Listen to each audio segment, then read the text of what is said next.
2 stance frames. Right.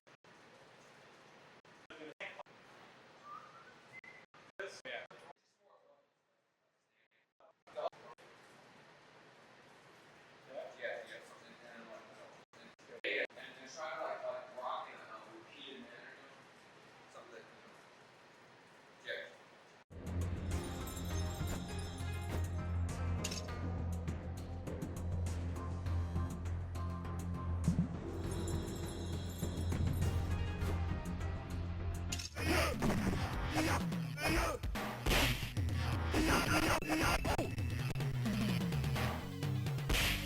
Raiden wins. Street Fighter had this feature which I loved and hated at the same time. You can get your opponent dizzy. I loved the fact when I was the aggressor and saw my opponent dizzy, you're almost like salivating at this free hit that you get. And then I hated the idea of being the victim. I put the dizzy feature at the end of the fight. You just get like one last hit. And everybody would do an uppercut as your kind of like payoff.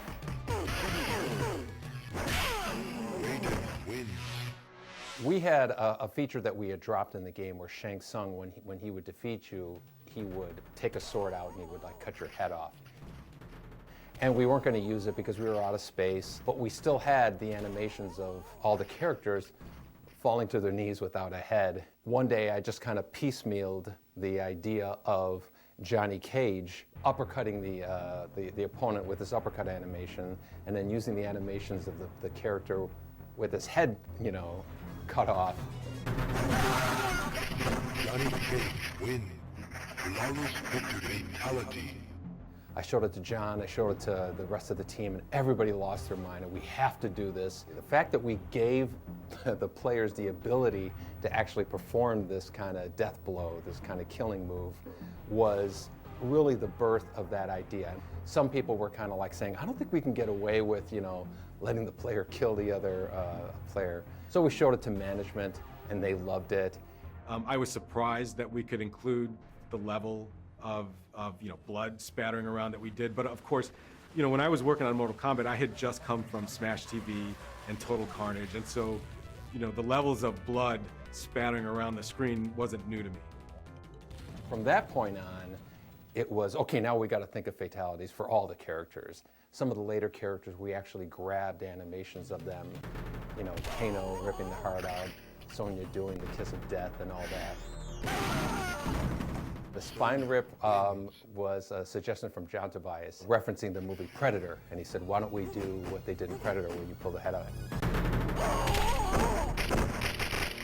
It's just like, oh, it was just like, oh my God.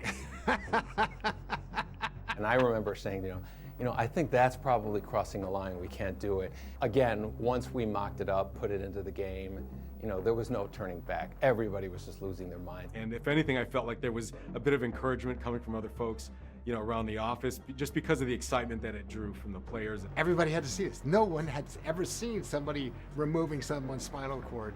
It's interesting, it made it so much more emotional. It just like, you're just like, yeah! You know, it's almost like that barbaric, primal emotion, like, yeah! You know, like,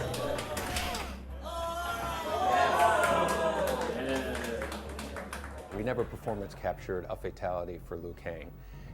But there were some animations that we had not used. One of them was this really cool cartwheel kick.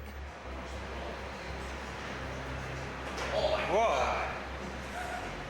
Yeah, let's grab that again, even if we don't use it. Right, we'll use it someplace. We were both like, wow, we'll find a place for that. When it came time to do Liu Kang's fatality, we just spliced on the uppercut animation at the end of it, and it wasn't disgusting, it wasn't gross, it wasn't shocking. Liu Kang wins. And we just kind of reasoned with ourselves to say, well, Liu Kang's the hero, he's a Shaolin monk, he's peaceful, heroes don't kill people, so he just gave him a big uppercut. The process of adding fatalities into the game created so much energy in the whole studio in terms of their excitement for the game that we knew there was no backing out of it at that point. again, you're in a very small screen environment. You really have to exaggerate things. You have to make it just outrageous.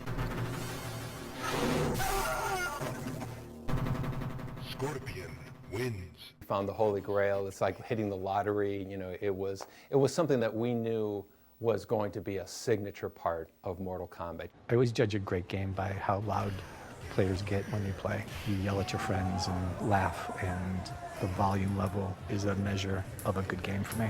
And like I said, it was just fun and it was happy, and that may be the secret sauce.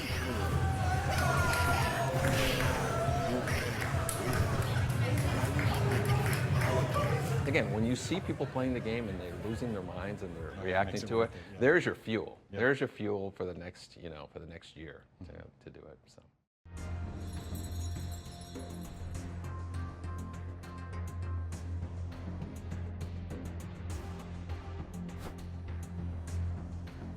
Who put the K in Kombat?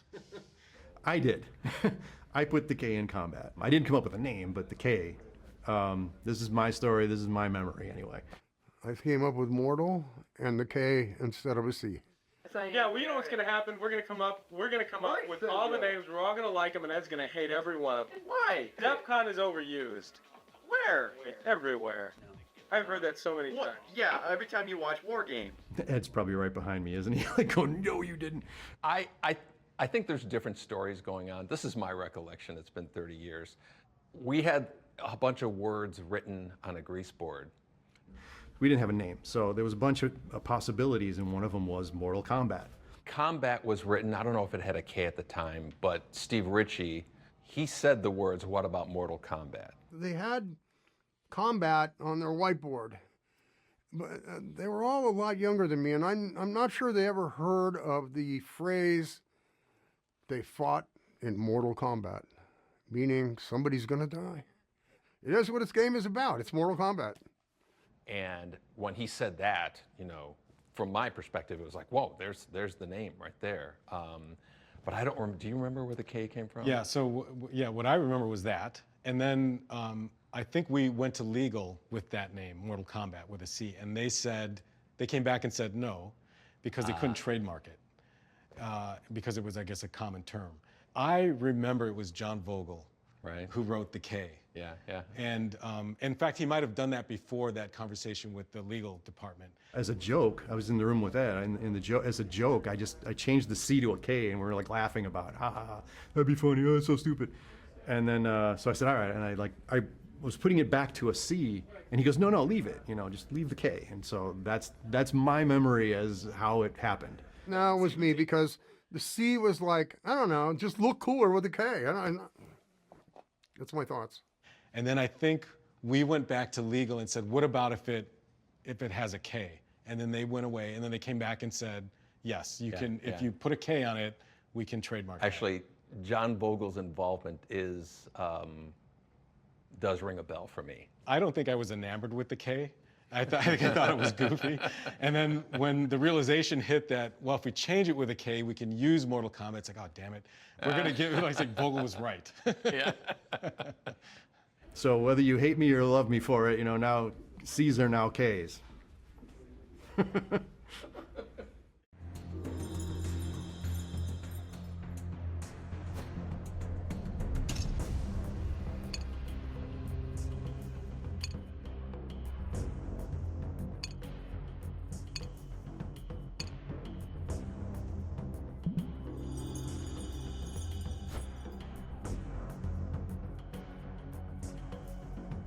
This is the sound area. This is where they make all the sounds for the games. I am an audio director here at NetherRealm. The sound guy, gotta get the voices in. Dan shows you cool stuff every couple of days. He just comes in and you go, great, this is awesome. And he's a lot like Ed, where I just have this confidence that, he's going to go away and come back with something spectacular. That's the Johnny Cage Nut Crunch, I believe. Didn't someone make a candy bar, Johnny Cage Nut Crunch bar? Again, we didn't know what we were doing, so it's just, okay, it's a fighting game, a lot of yelling, a lot of pain.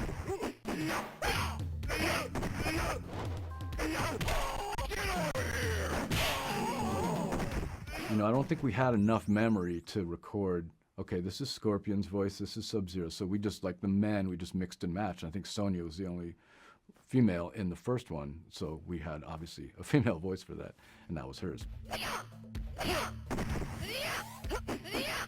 But the rest of them, I think, would just be shared. We just get the talent, which was just people around the studio. It's not like we were hiring people to come in and do this. We recorded me as the announcer, as Shang Tsung. You know, Liu Kang wins. Finish him. Liu Kang wins. Fatality. You know, fatality. All of those kind of classic sound calls was me, because we didn't have somebody with a better voice. Later on, we found Steve Ritchie, who had a much better voice in terms of like an announcer. Baraka wins. Flawless victory. Fatality. I did a terrible Bruce Lee impersonation for Liu Kang. I think I did a yell for Kano. Kano wins. But I was also the voice of Scorpion, you know, yelling, "Get over here." Get over here. Excellent. Come here. I had worked with Dan Forden for many years at the time. I remember there was another sound guy who thought that was the stupidest thing in the world. And it kind of was, you know. Why would a ninja, you know, yell, "Get over here"? That's such a like an American kind of thing. Scorpion wins. The idea was, again, the outrageous presentation. We really wanted to have, you know, just yelling and loudness in general into the game. From something that became with such silly roots and beginnings, you can't imagine Scorpion not having the "Get over here." Ed would get me, this is back in the days of VHS, right? He would get me a playthrough of the background that I'd be working on. These are the instruments that I have, and look at the background, trying to think of like, well, what makes sense musically for this? You try to imagine the action of playing the game and what the music's gonna do to like get you revved up. Ever since, I don't know, the 70s, early 70s even, but always liked progressive rock a lot. So a friend of mine turned me on to King Crimson in high school, and that's been like a love of mine ever since. And so there's no doubt that there's a lot of King Crimson influence in the Mortal Kombat music that I wrote over the years. You know, like the very first tune, it's a melody in a diminished scale, harmonized at the fifth. So that sounds like a lot of King Crimson stuff. I think they pretty much liked everything I did. I don't remember doing over too many things. Now and then there would be like, you know, maybe you should try this instead of that, and some sort of corrective feedback. But for the most part, it's just we were just kind of making it up as we went along.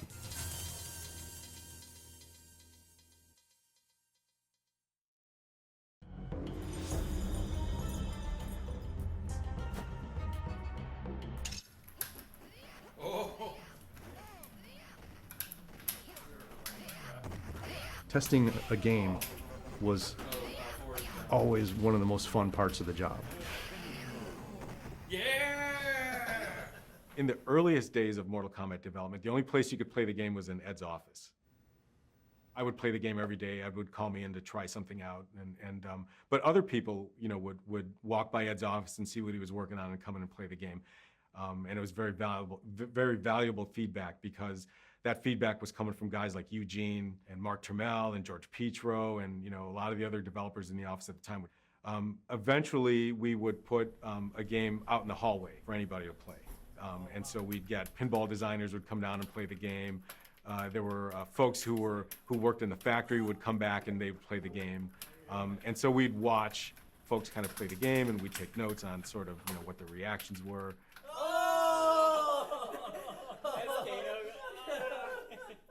And then eventually that would lead to our first weekend test. Testing the game in the arcade was such a critical part of determining what's working and what doesn't work. Being on test is like one of the best parts, one of the most exciting parts of doing an arcade game. Our first location test was a weekend test that we did, and that was done at an arcade called Times Square. It was a Friday night, so it was packed. The arcade was packed. And there was a crowd around the Street Fighter game. Street Fighter 2 was out at the time. And I just thought, there's no way these guys are coming over to play our game.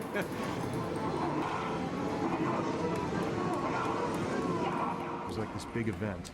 The whole video game department would go, no matter whose game it was. You'd roll a blank black cabinet into an arcade and just turn it on.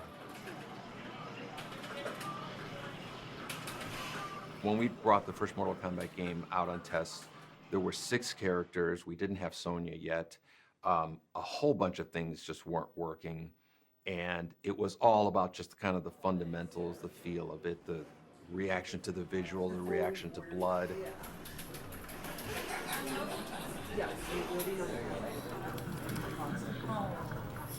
That rush, that reverie, or that destruction and devastation if something doesn't work out, you know, like, it's like, oh, we got to fix that, you know, and it hurts, you know, it feels bad. I remember watching the first player, he was one of the guys from the crowd, walking over and looking at the attract mode and then dropping a token in and playing the game. And then I remember he walked over, tapped, fell on the shoulder, you know, called him over, and then the other guy came over, and then they played the game. And then slowly people migrated over. Whenever you would see a secret move come out, I remember the first time they saw Raiden do the dive move, you know, you'd hear an audible, you know, cheering or gasp, or, you know, how did you do that?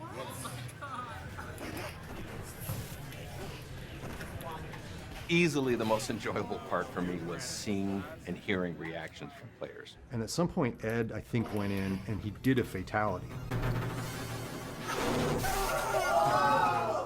Kind of a thing, and then he walked away, you know. Like, now it's a big frenzy to figure out, like, how do you do that? How do you do that? And that's how people found out about the fatalities. Assuming my memory is correct, but I believe that's how it happened. We would never perform fatalities in front of people because then someone's going to see you do it, right? Like, we wanted to launch the game and have people discover it naturally and organically.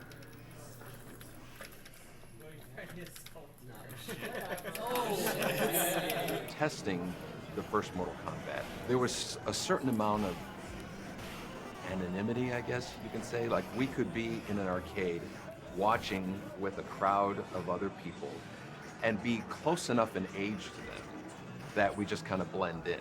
You know, what is this new game? And then you would get a candid response. Once you tell them that you worked on the game, then you know, they're not going to say anything negative about it. Across the street from Times Square was a pizza place. And so we would go across the street, get some pizza, and we would discuss, you know, everything that we saw, what was cool, what was not cool, or, you know, what should we change? You know, hey, that was cool. And it was so much fun. Seeing that first game on test was so reaffirming that we had something big. I saw players get so excited they just had to run. They just had to run around like in circles.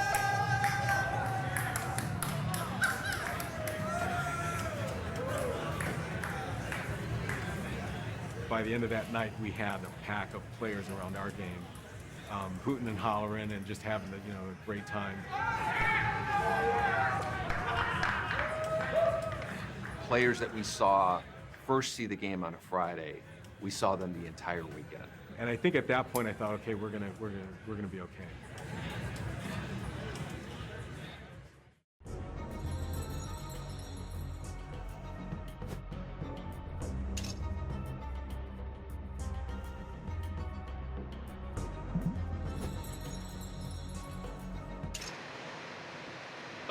Let's try the one you were talking about.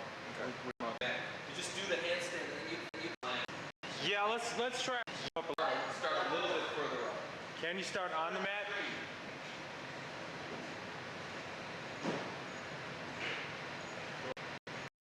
This is so. You do it from the stance. Right, from your stance. In your stance, and just acting like you're. Okay, that's good. You'll be impressed when you see what we turn that into.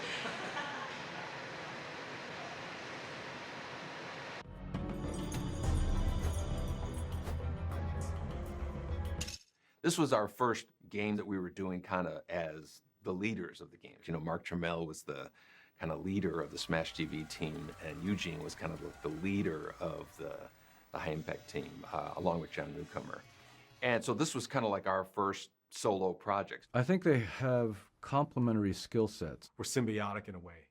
Certainly in the first few games, it was just like we just knew what the other person was looking for. And I don't know that we ever, I mean, if we had an argument, it certainly wasn't about the work that we were doing. We just seemed to know what the other person was looking for. They worked well because they trusted each other's talents enough to say, okay, yeah, you know what you're talking about. Ed took care of all the programming. John took care of all the art. They just had this unsaid, hey, you know, it'd be fun. Yeah, that's awesome. Let's do it. Working with Ed, one of his great strengths were just his focus, I think, and his ability to just grind and get things done. Ed, who was the sole programmer to create that game, in hindsight, was incredible. For one programmer to do all those games is pretty amazing. And his door is always open. He wants to hear new ideas. He's dangerously funny, where it just busts me up at least once a day. He would just crack us up all the time, just his jokes, and he made it easy to work the long hours. John is a really good storyteller. John has a history in as a comic book artist. So I think that probably contributed to his ability to tell a compact story. The only story we had was a little paragraph that would play underneath the character doing a kata, but that was enough to really intrigue players. You really gave a shit about it because of the backstory, because about the whole mythology that John Tobias had created. You know, maybe not unlike WWF or something, almost like Star Wars in martial arts. The first game truly was like an expression of just who we were at the time. You know, we were in our early 20s, the stuff that we consumed growing up as kids, and we just threw it all into the game. There was nobody telling us what to do, how to do it. I think it was a great partnership, and I think, you know, what can you say? Success beyond belief.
Fighting games have proven themselves to be strong collectors suitable for a wide range of locations. They embody the most attractive elements of the arcade experience: characters endowed with mythic powers, full player control, secret moves, and the kind of unbridled, head-to-head competition that compels repeat buy-in. Now from Midway comes Mortal Kombat. It captures the most popular elements of the fighting game and adds more control, more powerful characters, more depth, more secret moves, and advanced digitized graphics, delivering the most realistic fighting action available.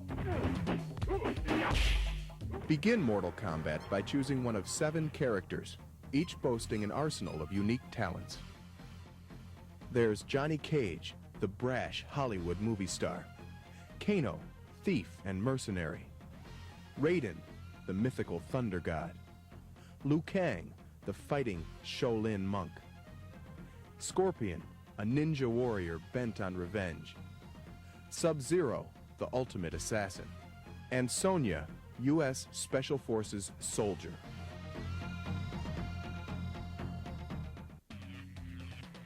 Each player has 5 basic moves corresponding to the 5 action buttons. High punch. High kick.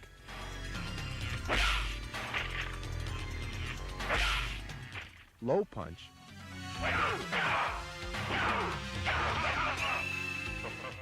Low kick. And a block.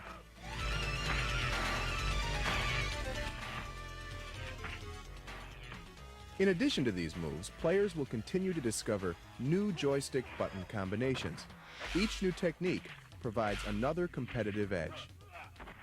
For example, moving the joystick away from your opponent while pressing the low kick button will result in this sweep kick. Moving the joystick straight down will put the player in a crouch. By then releasing the joystick and pressing low punch, you'll administer a devastating uppercut. Cage wins.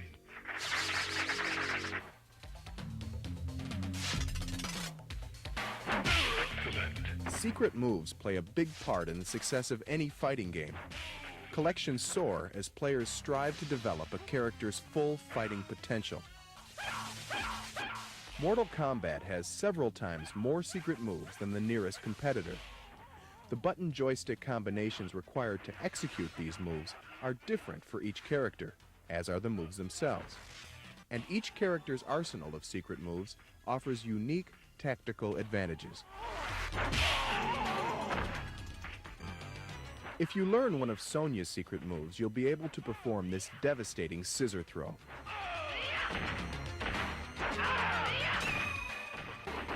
Learning to activate Raiden's secret weapon lets you fire lightning bolts at your opponents. Raiden wins. Victory is achieved by winning 2 out of 3 rounds. Players losing a match will have to buy in to continue.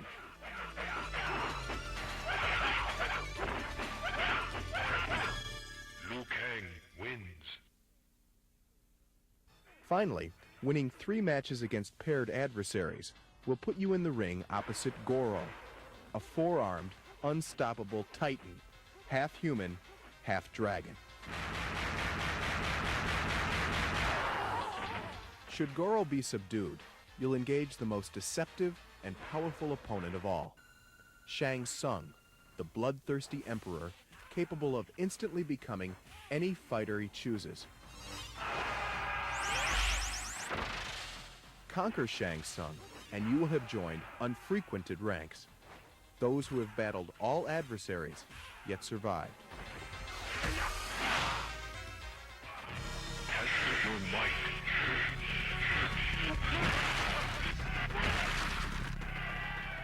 Every 5 matches during both 1- and 2-player games, you'll have a chance to test your strength and win bonus points by smashing progressively harder objects.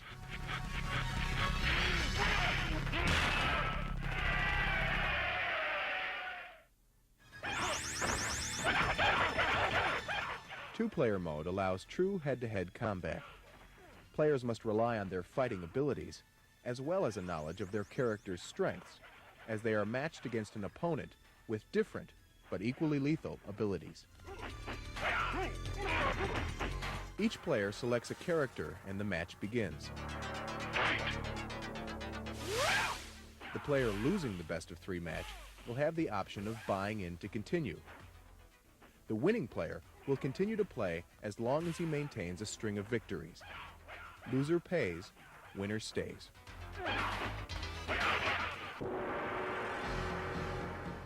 From a technical standpoint, operators will find even more to like. Midway's dip. Another way, Simplex. Digitized images of images.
Fighting games of that era kind of all had this level of secrecy to them. Mortal Kombat, I think, took that to a very extreme level. You had to guess like the moves and how to figure out the codes. I think Street Fighter did something like that, right? They didn't document any of the moves, so we took that same approach. I think not having a move list, there was so much to explore and you had no idea of what you were still missing. It was another thing, it built up so much mystique to the game. But then we kind of extended it, right, with the fatalities and whatnots.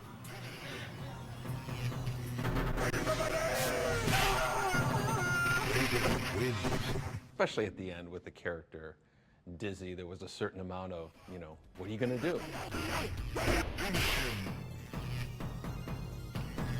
You would see them trying to trigger something else. They knew that there was something secret in there. The announcer's like, finish him! And you go up and go, boom. And you're like, damn it! I screwed up the fatality. It's like the worst feeling in the world. And, you know, everyone was playing as Kano because in the early days before people, you know, knew what most of the moves were, Kano's moves were just, I don't know, move the joystick in a circle real fast and he'll turn into a ball and do it, or hit block and mash the buttons, I don't know. First character I played was Kano, and I found the ball attack and the knife throw, and within the first day I found the fatality too. Kano wins. I was finding stuff right away. I remember being in your office, and I remember you showing me what the button combinations were, and then you have to be standing this far away from the other character. And I remember thinking to myself, there's no way anybody's gonna figure this out. No one's ever gonna do this. And literally, like the first weekend, they figured it out right away, yeah. You know, the fatalities and special moves and things like those were things that you kind of had to trade around. Because you'd hear people chattering like, oh, there's this move, and not having the internet at the time to go to, it made it very social. If you knew something that wasn't, you know, widespread knowledge, you could take that down to the arcade and pull it out on somebody and really blow some mind. So a lot of hand watching. Where did you stand? The most premium spots are literally right behind it, like right between two people, or on the corners, because those are the only spots where you were able to see the screen and people's hands at the same time. There was so much in there, and it really requires a fan base to come together and share, to work together to play them and solve them and uncover the secrets and all that stuff.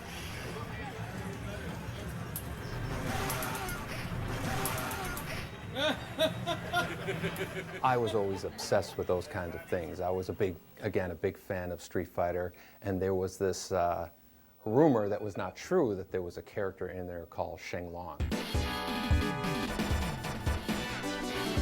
And I remember when we had started this game thinking, you know, we have to have a real secret character. And so there was a Sunday, and Scorpion was yellow, Sub-Zero was blue, and I went into the art program and tinted him green, made up these crazy rules in terms of how to find him, made him jump out occasionally and kind of tease you with his existence. Put it together in one day, didn't even tell John about it, and was just kind of wondering how many people are going to pick up on this.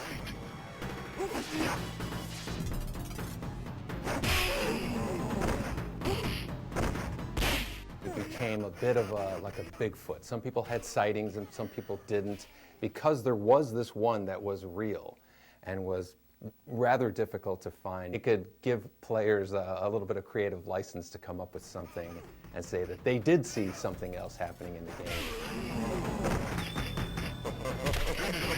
The level of secrets that happened in those first few Mortal Kombat games kind of corresponds with the rise of the internet. And people started trading around like, hey, here's a list of, I think these are fatalities. I remember going home to my dad's house, and he had internet. He had a CompuServe account. And I started just learning as much as I could.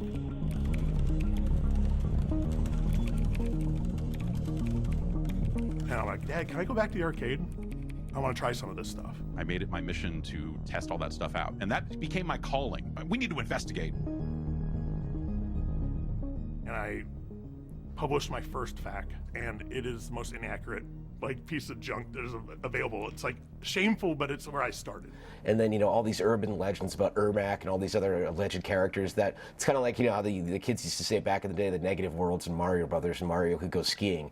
You know, it's that kind of like, you know, the kid equivalent of water cooler conversations. People would come up with lore, you know, Yeah, lies right. of, That's of, right. I did this and that happened, and everybody's, you know, and we just shut up. A friend of mine in high school said he was cousins with someone who filmed for the game, and that there was a secret character that they had filmed. So I put it in my FAQ, and I trusted him, and found out way later he was just messing with me. The people feeding in things that they'd want to see in the game would kind of blend in with what was really there.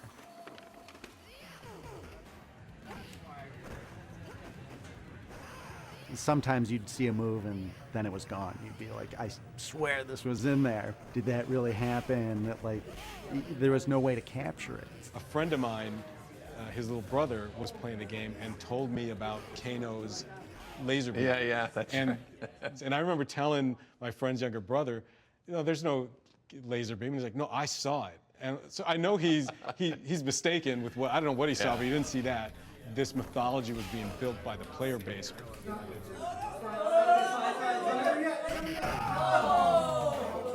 I think we understood that pretty early on, and Ed, more than anybody, I think really took advantage of that and, you know, kind of messed with the players with hiding stuff in the game. Yeah, I remember somebody found one of Sonia's moves, and I foolishly changed it because I read it on a news group, you know, thinking, you know, yeah, I got the best of that. And they did some devious things to keep a lot of those things secret. I think there was a revision of Mortal Kombat 2 where they just arbitrarily changed all the fatalities because everyone figured them out too fast. And it's maybe the most devious and mean thing they've ever done. I remember thinking at that point, yeah, this internet thing has gotten, you can't beat it. You can't defeat it. It's just too powerful. One of the fun things about going to an arcade was, you know, a lot of people didn't have the internet just yet. So people would show up with their copy of their FAQ.